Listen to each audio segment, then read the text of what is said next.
course. And I might add when he is finished. Mr. Neville, yeah. Yeah, briefly, thank you, Chairman, and Deputy McGrath.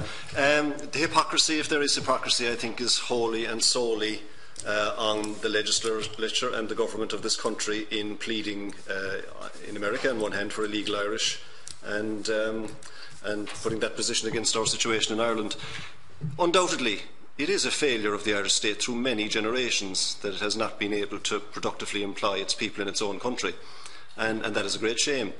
But there isn't a quid pro quo that because we went abroad to America, as many other countries did, as a nation of immigrants, that we are then bound to accept limitless quantities of people from the continent of Africa or sub-Saharan Africa or Asia or wherever else. Jurisdiction for controlling immigration in the United States is properly the matter for the United States government.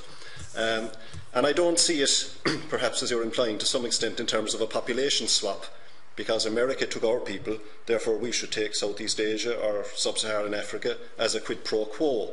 It certainly has been a poor feature of the Irish state since its foundation that it has not been able to find a productive employment for its own citizens. It's a great failure. And what I do lament is that during the illusory boom that we had around the turn of the century, that at a time when there were many illegal Irish in the States at that point, that we as a government and a state did not actively seek and publicise that we wished those people to return to this country where they can be legal.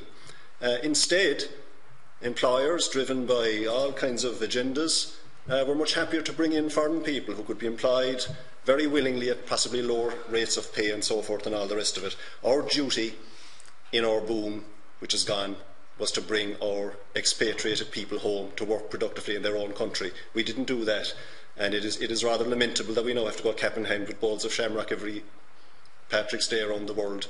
Will you take our Irish from us and keep them? We should want them here. That's what we should have done. We didn't do it.